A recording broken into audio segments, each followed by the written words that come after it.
पुलाची शिरोलीतल्या खाजगी सावकारानं दोन मित्रांच्या मदतीनं नागावमधील एका तरुणाला अर्धनग्न करून मारहाण केली।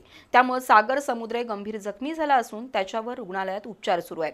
दरम्यान खाजगी सावकारांच्या विरोधात शिरोली MIDC पोलीस ठाण्यात तक्रार दाखल झाली आहे।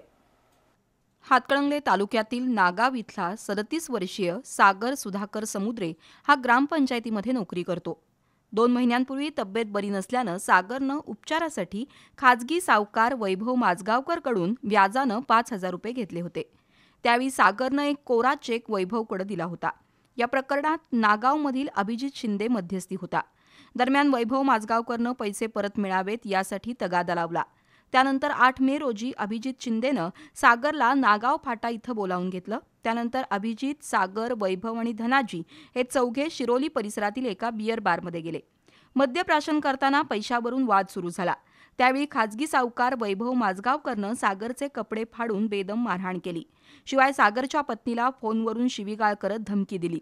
त्यानंतरही सागरनं भीतीपोटी पोलिसांकडे तक्रार दिली नव्हती, पण वारंवार धमकीचे फोन येऊ लागल्यानं खाजगी सावकार वैभव माजगावकर, धनाजी गुरव आणि नागाव इथल्या अभिजित शिंदे यांच्या विरोधात शिरोली MIDC पोलिसात तक्रार दाखल झाली आहे।